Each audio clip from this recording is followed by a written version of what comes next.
माया मरी न मन मरा मर मर गए शरीर। माया मरी न मन मरा मर मर गए शरीर। आशा तृष्णा ना मरी कह गए संत कबीर।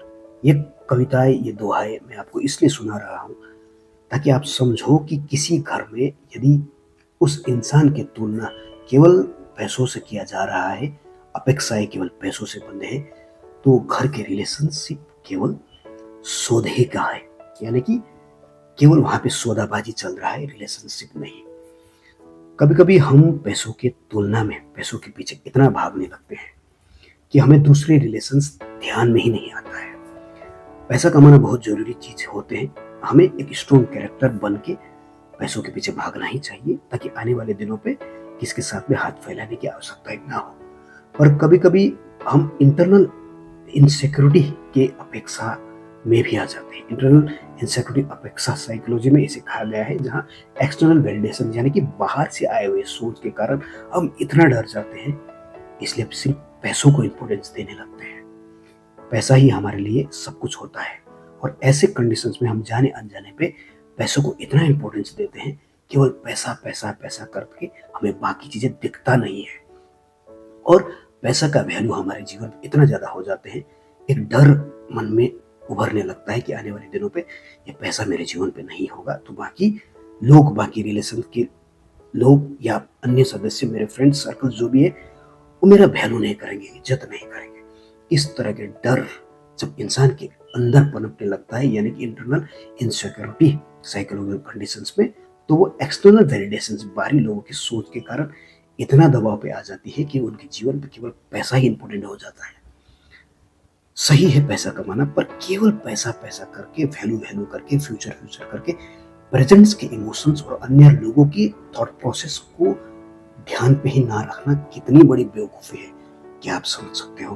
पर ऐसा ही हो रहा है आजकल बहुत सारे घरों पे, जहां रिलेशंस केवल समझौतों में हो रहा है, जहां पैसा एक सपोर्टिव कैरेक्टर में होना चाहिए था, लेकिन पैसा एक डिसाइडिंग कैरेक्टर, यानी कि पैसों से ही दुनिया चलती है, पैसा ही होना चाहिए वाले थॉट प्रोसेस घर पे चलने लगते हैं, चल रहे हैं। इसलिए घर के रिलेशंस केवल एक समझौते भी बन रहे हैं।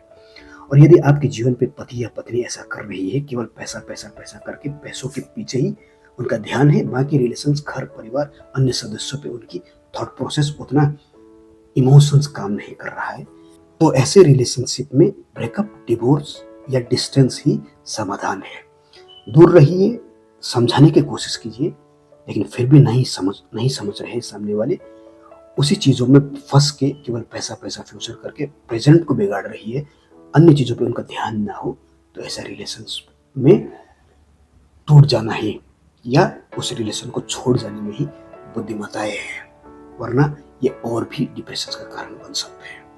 पैसा कमाना सही है, कमाना चाहिए, पर केवल पैसा पैसा कह के प्रेजेंट में ही बाकी अन्य चीजों को भूल जाना, रिलेशनशिप में ध्यान ही ना देना, हर चीजों को पैसों के तराजू में तोलना इंसान की सबसे बड़ी मूर्खताएं है।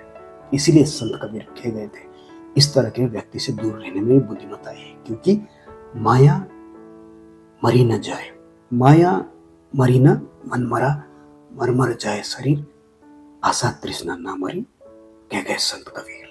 और साइकोलॉजी भी यही कह रहे हैं। बुद्धिमत्ता इसी में है। मनी माइंडेड लोगों से बात करने की कोशिश कीजिए, समझाने की कोशिश कीजिए, लेकिन फिर भी केवल पैसा पैसा करके बाहरी लोगों को दिखाने के चक्कर में केवल फ्यूचर को सोच के ज्यादा पैसा को वैल्यूएशंस को दे रही है और प्रेजेंट के रिलेशंस को ठीक करने की कोशिश कर नहीं रही है या नहीं रहा है, तो इस रिलेशन को समय में तोड़ देने में बुद्धिमत्ता है, वरना ये बहुत बड़ा डिप्रेशन का कारण बन सकता है। मनी माइंडेड लोगों से बचना अत्यंत जरूरी है। पैसा जरूरी है, पर इतना भी नहीं कि बाकी लोगों के इमोशंस का भी आपको ख्याल ही ना हो। सोचिएगा जरूर।